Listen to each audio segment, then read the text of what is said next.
Why would you move here if you're just gonna complain? Welcome back, everybody. It's Vlogmas, and we are so close to Christmas, and I am having so much fun answering all of y'all's questions and reading the tons and tons of comments that you guys have been putting in each of the videos.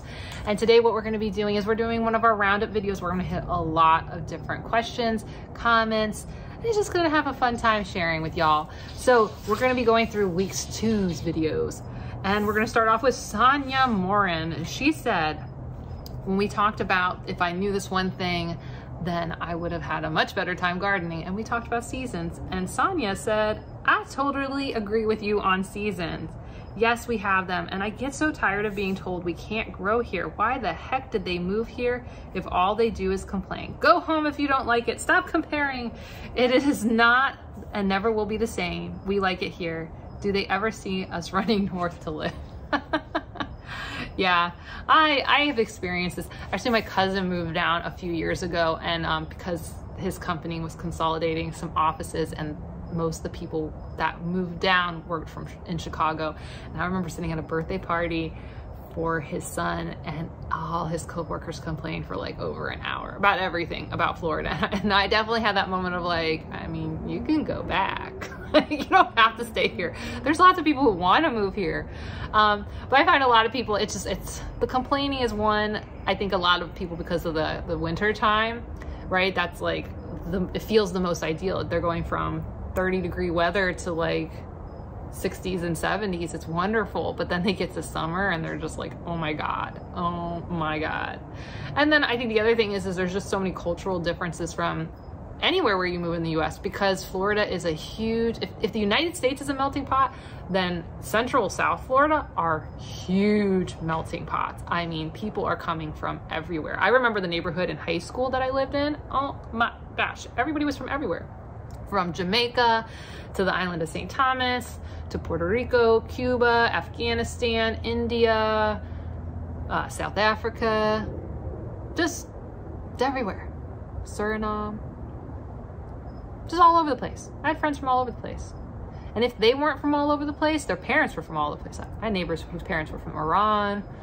I mean, just pick a place. I probably knew someone from there. So yes, we are this huge, huge melting pot. And then my husband found out we don't actually take driving tests or we don't have driving school. And he's like, no wonder you all are bad drivers. I was like, yeah, no, if you go to driving school, that's because you paid for it. It's not a requirement like it is in other states. So I think that leads to some challenges. And I think the more that people move to a place, you know, the more that you learn to love the place. And I feel like Florida's got a lot to love. So I agree. And also, but here's a funny thing. When you said, Sonia, did we ever run north? Actually, I work with a lot of people who are long-term Floridians. And because I worked in a factory, a lot of people were much older than me. And most of them retired to Tennessee. I feel like it's a really funny thing. Lots of people want to retire to what they don't have. So Northerners retire to the heat and the beaches, and then the Floridians are like, I want to go to the mountains and have snow and cold.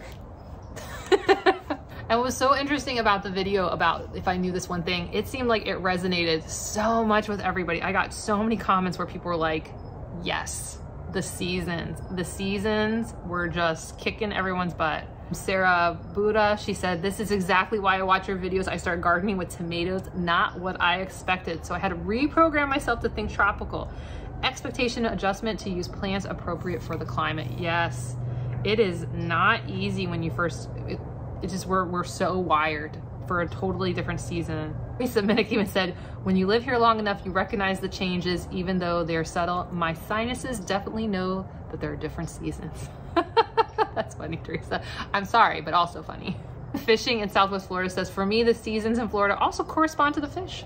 Spoken like a true Floridian. Oh my gosh, you know the amount of people I worked with who were you use seasonal changes because they're like, I was on my boat and I went fishing. D. Laffrey said, thanks to many of your previous videos, we were prepared to think outside of the box when we moved to Florida. I would have had no clue what to expect without your help. We did container peppers and cherry tomatoes in the summer, and I replanted the peppers out in one of my garden beds in the fall. They are still producing, as are many Roma and Missouri Pink Love tomatoes we grew from seed and transplanted into the garden in the beginning of September. I agree, start slow and build on what you are comfortable growing. Thanks for this video. I am so happy to hear. You know, honestly, not only you, Dee, I have also seen other people, they are watching my videos before they move here. So for all those who don't live here in Florida yet, hi. And yeah, I'm so glad I'm helping. I'm so glad I'm helping. That was always what I wanted to do with this channel, was to help people be able to not, well, one, not make the mistakes I made, and two, you know, get have more success and be helping Florida, and that they would learn. But I think when you're getting frustrated all the time with gardening, you know, it makes you not love Florida as much as you should. And when you start being successful, you start to appreciate what's so wonderful about here. So I am so happy that I can help people kind of accelerate their journey. Yay! In week 2, we moved on to all the different resources, from books to websites to YouTube videos. And here's what you all had to say. I really appreciated Jennifer on so many of the videos. She was always like, hello, good morning, everyone. Y'all should say hi back. I saw some of y'all liked her comments, but hello, Jennifer, good morning. Hannah Sunshine says, I agree. University of Florida has great resources. They have great webinars right on YouTube through their extension offices in Sarasota and Manatee. Sometimes they do them live, so you can ask them questions too. This is so true. There are so many of these groups that are just aching and dying for you guys to listen to them. They put out a lot of free content, from University of Florida to the Florida Wildflower Foundation and Florida Native Plant Society. They give out a lot of free information, and they really, really, really want you to have a really successful garden. So use them. I know I kind of give like very like, I'm me, I know I'm very hyper and fun and whatever, but I listen to a lot of their stuff. That's how I learned. That's how I learned, and that's how I learn a lot of things, is I listen to a lot of the free webinars / other stuff you can access when you support their groups. So, and then Doreen Renee Kudnick asked, thank you so much for your videos. You're welcome. They are so helpful. 2 months ago, our local Central Florida native plant nursery removed all of our construction landscaping and replaced it all with Florida natives. We love it. Yay! I'm so excited for you. They are all doing well. We are starting to see bees. Yay! The nursery told us that some plantings are annuals, some are perennials. How can we tell which is which? Do we care for them differently? We're a bit confused on how much and how often watering should happen. We do have sprinkler irrigation system that we can program. Thank you, and happy holidays to you, Ben, and the boys. Aw, yay, Doreen. Well, one, I am super excited for you that you have a native plant landscape. That is super exciting. So a couple different questions. So the difference between annuals and perennials. So perennials basically are plants that live multiple years, and then annuals basically go through their life cycle in 1 year. So they go from seed to little plant to big plant with a flower or a fruit or both, depends on what they are. And then they go to seed again right at the end of the cycle. And that's kind of what happens. So you see this a lot with wildflowers are pretty common for that. So they go through the whole cycle in 1 year or in a few months. And that versus like a fire bush, like you're gonna plant a fire bush and that fire bush is gonna be there for like a really long time. So that's the difference between annual and perennial. So what does that mean from like a taking care of? So from a watering perspective, that doesn't really mean that there's no difference for how you water them. The difference comes from what kind of plant they are. So like, are they beach plants? Were they swamp plants? Were they like plains, prairie plants? Those are gonna have more impact on the watering. I will just tell you generally, oh, a little sparrow right there. The big thing is, looks like a yellow belly. Sorry, focus. The big thing is that you can just start with 2 times a week. That generally is pretty standard, and I would focus on doing that through the dry season. That's kind of a starting place without knowing the specific plants in your yard. So twice a week. And then when you hit the rainy season in the summer, just shut off your sprinklers. You shouldn't need them. And then from like a care and maintenance, so there's some people with the native plants who are like, you don't need to prune them ever. And it just depends on like what's the look you're going for. And again, what kind of plants you have. So you will want to prune or wait to prune them. Let me think about this. Usually if they go to seed, you'll prune stuff back kind of as you get towards the tail end before fresh growth is going to come. So like late winter. But sticks are important for bees. So it's tricky. It's something you gotta kind of play with as you get to different plants. I know I've watched people prune in my neighborhood. Their fire bush is always in the fall or late summer.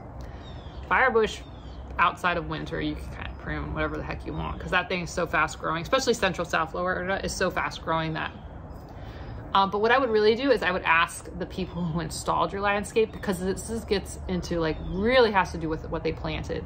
Because some things you're not gonna wanna prune because it's gonna set a berry that's important to migratory birds, or it's gonna set a flower, and different plants flower and put on berries and seeds at different times.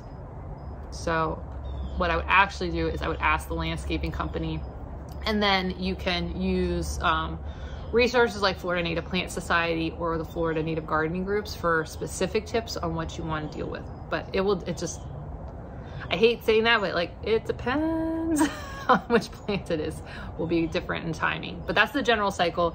But natural pruning would happen in the fire season. So right as you're heading into spring, that's when fires would start to happen in Florida. So you can safely probably prune a lot of things at that time of year. But maybe someone who has more landscaping experience can come back and give you some additional tips. Greg Bishop said the links aren't working. Yeah, it's weird. So YouTube just changed something. They're doing these new handle things. So even though I went to each YouTube page and grabbed the link, because they got this new @creator thing, it's messing up all the links. So I'm not really sure what to do about that. And literally it was like 2 days before I posted those links, they just rolled it out. So we will have to wait for that to kind of shake out from a YouTube perspective of how are we doing this? How are we doing links? Because it's not working. But you can just look up the names of the channels that are next to it, like David the Good, Pete Canaris, Urban Harvest, any of them, and it will completely bring them up for you. So I'm sorry about that. SB asked on this video, I thought David the Good is posting from another state now. That is true. He is no longer in Florida. We shall shun David for living in another state, because he lives in Alabama. But here's the thing. He lives like 5 miles from the border, the Floribama border. So while he is technically not in Florida anymore, I feel that from an ecosystem climate perspective, he is a very good resource for North Floridians. One, because his climate, even though it's technically Alabama, would be much closer, if you live in like Tallahassee and Jacksonville, would be much closer to what he has than what I have. One. And then two, like we talked about in the It's Getting Personal, he grew up in the Fort Lauderdale area like I did. He lived for a really long time in Central Florida. So he has lived throughout Florida. So his experience from a gardening perspective is rich with Florida experiences. So even though he technically doesn't live there at the moment, if you're in North Florida, from a timing of doing things perspective, he would be a very good resource to pay attention to. I mean, in addition, you keep watching me too, but like, we'll give him a pass, right? He's in Alabama, but like, it's okay.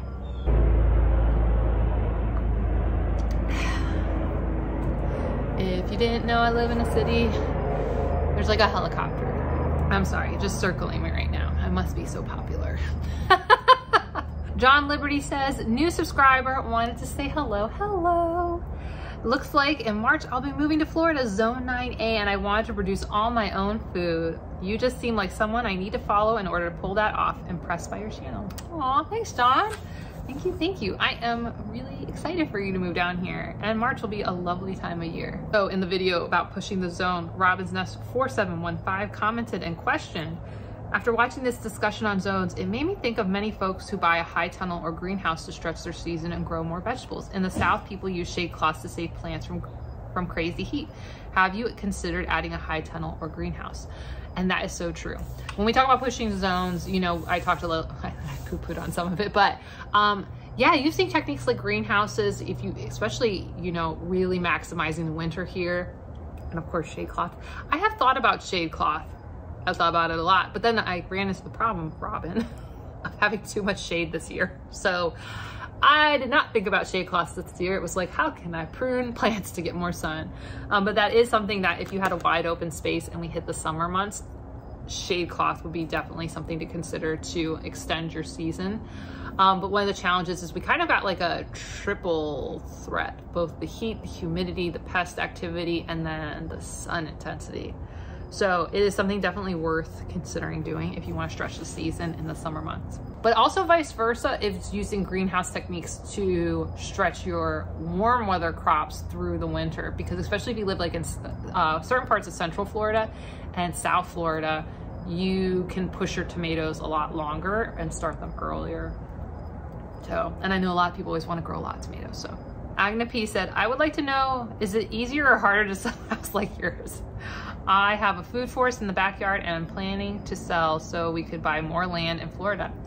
I mean, well, it's not hard to sell a house like mine, period, because of where I live in St. Pete and everything sells so fast here right now.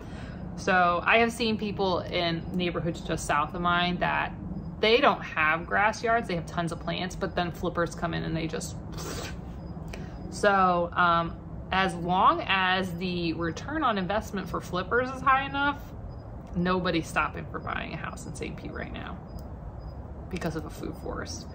I think the question is that, you know, in the long run, are people gonna find that desirable? You know, the food forest concept, so we go through the progression of I want to have plants, garden in yard. The point at which people get to food forest is pretty far down the road, but buyers these days, just from watching some documentaries and stuff about kind of what's going on in the housing markets, I think people would just see it as like, they're gonna have to pay someone to deal with it and they probably just get rid of it. So I don't think they would think as hard about it as the kitchens, the bathrooms, how many rooms, is the house updated. I don't think people would, my honest opinion is I don't think people would have as very strong feelings one way or the other. Jacqueline's opinion. Because what you're seeing, okay, so, because here's what's happening as a general housing trend over the decades is that property lot sizes on average are staying the same across the nation from like 1970s onward, but the footprints of the houses are getting bigger and bigger. People just don't want to deal with gardens or yards, period. Doesn't matter what plant's in it.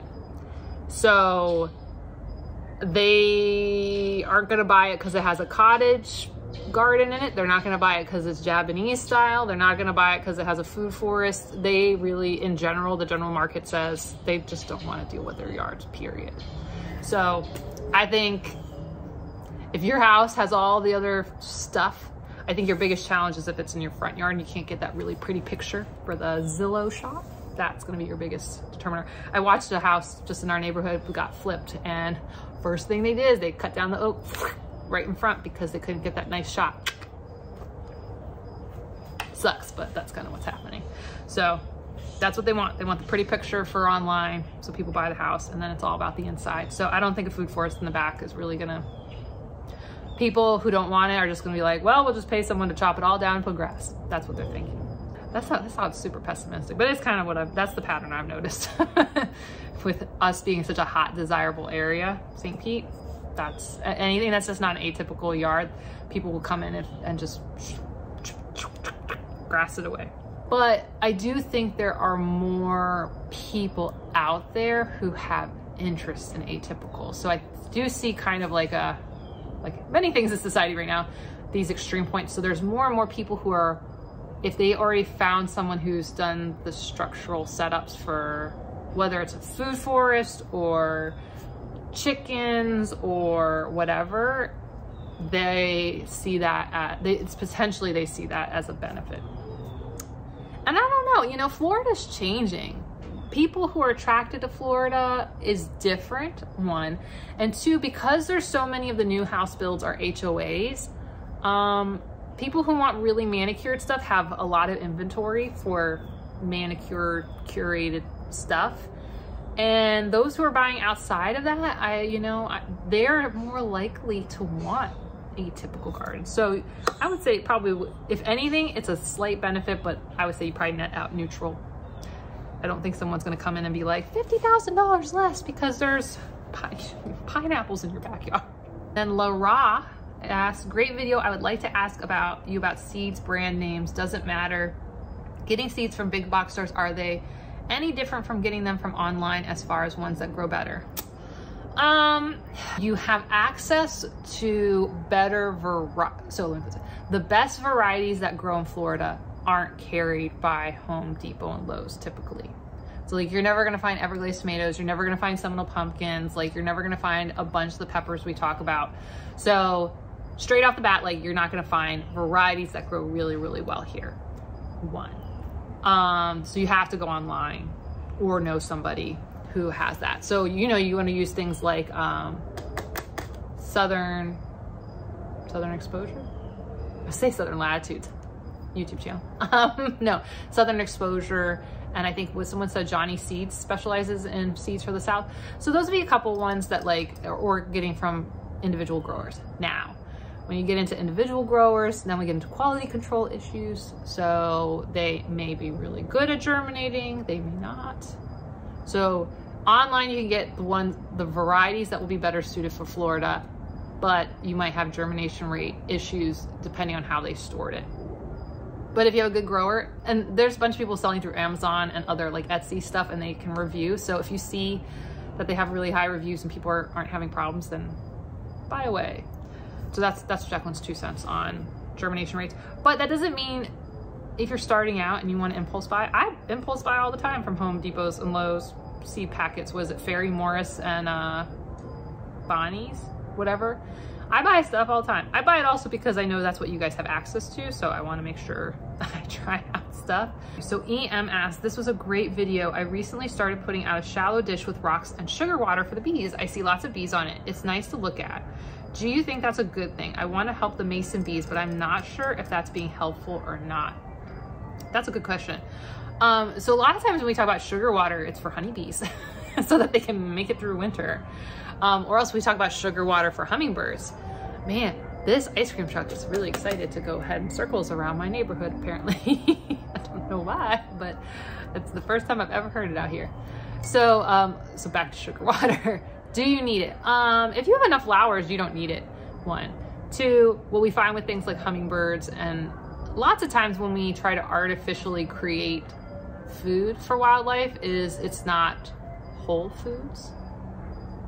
Not like the store, but sometimes it can be lacking in minerals or other aspects that they need for whatever reason. So is it bad? Probably not bad. It's probably just not as good as if they get nectar from whatever they get nectar from at that time of year. So I guess what I'm saying is that if you're trying to help save the bees, planting native flowers is the best thing to do, period. Having a sugar water dish is probably okay. But what would probably be better is a water dish. So bees like dirty water to drink from. So having a dirty water dish would probably be best for them more than sugar water. Unless, like, you know, sometimes you guys live in urban environments. But anytime we do something really manufactured, it can create challenges. Both infections with wildlife is one problem that tends to happen, getting them diseases. The other thing is that, like, if you go on vacation or you forget and there's not enough other food sources, you kind of kill a bunch of stuff. So things to think about, but overtly, no, I don't. It's a thing, you can do it, I guess. Aaron Marsh said, good take on a topic that causes so many arguments in the gardening groups. Could I make a suggestion? Rather than using common names when we discuss problematic plants, we should be using scientific names to avoid confusion. I assume you're discussing with Mexican sunflower, Tithonia diversifolia, which spreads easily from down stalks and shared cuttings, and not Tithonia rotundifolia that many people plant via seed. Both are commonly called Mexican sunflower, but are 2 very different plants. Cheers. Well, cheers right back at you, Aaron. And yes, I do like to use the scientific names, and I can do that in the future. But I do use the common names because people use common name. And it's a tricky business right now. There's been some stuff caught recently at Lowe's and Home Depot where even when we share the scientific names, they are still selling invasive plants with the wrong scientific name. We have challenges. But yes, the Mexican sunflower that I was talking about, that is the invasive, is the Tithonia diversifolia. So if you like, oh, who was it? Spring Meadow Farm and Garden. She was like freaking out for a second because she's like, oh my God, I share my Tithonias, but she had the rotundifolia, not the diversifolia. So yeah, Sorry if I freaked you out and you have the other one. I just used it because I know some of the others who promote it don't always use the scientific name. They just use the common name. So it's a tricksy thing to do. Also, I think people have a hard time remembering all the scientific names, and I don't think that should be the expectation that everybody knows that scientific name. So until, yeah. But yes, I could try to put both on the screen next time. In my doing so many videos so quickly, doing a lot of the subtitles and all the things takes a lot of time. So I was trying to get videos out. But when I'm in my normal, not making 5 videos a week, yes, I can definitely put common name and the scientific name so people can know that got as much information so that they're very informed. Yeah, I can do that. And then we ended the week with some of my most favorite plants, native flowers. Woo! I hope y'all liked all those pictures. I spent a lot of time going getting all those pictures and editing all that. Though I have learned some new editing skills, if you guys have noticed. Oh, so this has been very good for me for learning perspective. So let's find out some questions. I do want to share this one. Gidget wrote, hello Gidget. She said, so himself and I was watching the video and I'm doing the, oh, isn't that a pretty one? I really want to put that in, maybe on the garage side of the house, and so on. And he is doing his normal, okay, sure, all right, if that's what you want. And right in the middle of the wonderful firebush part, he pipes in with, I'll tell you what pretty is. It's that clean rooftop and gutter. Look what a good job they did. I love that old man. So what y'all probably don't know is many moons ago, Gidget had written to me because her husband was quite distressed by all the pine needles in my gutters. And I told her when I go to put up my Christmas lights, oh, maybe I don't remember if I told her that or not, but I knew when I was gonna put up my Christmas lights, I would be cleaning all my gutters, because the way I clean my rooftop and gutters is I literally take a push broom up there and I sweep, and then I hand pick out of the gutter covers the needles as I put up lights. So I had messaged her and said, your husband will be super happy I cleaned my gutters, but he can't see it until next week. So I am super excited that he is super excited about my clean gutters. Ah, that's fun. So Joy Blakesley asked, will we ever get to see Mr. Cliff, even for a few seconds to wave hi? He has become my favorite Florida neighbor, even though he's yours neighbor. Actually, so Mr. Cliff, my neighbor, he's in the video, oh, it's the one that came out right before the hurricanes. It was about dealing with the garden and the rain and resetting it. And we pruned the poinciana, and he's in it. He's up in my tree, pruning it. So you can't see him well, but he's there. And he has said he's okay being in videos, because I asked him, I said, are you okay if I film you cutting down parts of my tree? Mr. Cliff is super sweet. And if one day he is feeling enthusiastic about talking, which he likes to talk, because he always apologizes for talking, and I'm always like, I have fun I always tell him to stop apologizing, because I'm like, I have fun talking about plants with you, and I don't always have a lot of people to talk about plants with, in person that is, not via video. So so maybe whenever he's cool with it, and I don't know, maybe we can do a sit down chat. He knows a lot of interesting things about the history of plants from like a government perspective, because he used to be the Department of Parks and Rec for Pinellas County for a long time. So he likes to tell me lots of stories about things getting added in and wildflower attempts on the highway. And it's very interesting, because I think a lot of people, when you don't know how complicated things are, it's easy to be like, why don't people do that? And when you just kind of hear the stories and attempts to help native plants or get tropical flowering trees in, and how much work and effort and failures, it's you have a lot more respect and consideration that it's easier to say than it is to do. So hopefully we can get Mr. Cliff on there at some point. So Molly Trapp asked, can you list your favorite native nurseries? So my native nurseries, I won't say they're my favorite, they're the ones I go to. Not that they're not my favorite. Look, I haven't gone around the whole state and tested a bunch of native nurseries, but the two that I use is Little Red Wagon over in Tampa, and then Wilcox over in Largo. And those are my two main native nurseries. Though a lot of people constantly are telling me ones around the Tampa Bay area / St. Pete area. I have not checked them out. One that I've heard about for a very long time, forever and ever, is Sweet Bay. It's too far of a commute for me to go to from where I live, just because, and then I have other ones that are easier to access. So those are the ones I get, that I go to, but there are lots of other really, really good native nurseries all around. And if you're looking for a native nursery, 2 ways to find it. 1, the Florida Association of Native Nurseries, AKA FAN. I'm a fan, and that's 1. And then 2, I just Google native nurseries near me. I think that's how I found Wilcox. I don't know how, I Google. You can Google native nursery near me. Now, not all of them will come up, and I continue to hear / I have had it impact me. I have a lantana over there that was sold as a native plant to a friend of mine who gave it to me, and it is most definitely not a native plant. And I've heard others say that they've gone to nurseries where people insist that the plants are native, and so who wrote that they got sold like Mexican petunia and tropical milkweed, and the salesperson was like, yes, they're native. You can ask in my comments others for the area, but I will tell you, the Florida Native Gardening Group on Facebook, or going to the FAN website, Googling. But Florida Native Gardening, if you just like go and post in there, ask people for a certain area, or you can search the old posts, people will tell you which ones are best near you for being reliable. So I think we answered a lot from this week, and so now we are going to carry on into week 3's questions and comments. So I hope you enjoyed all of this Vlogmas and you've been having such a good prep for holiday season, and I will see you soon. Bye!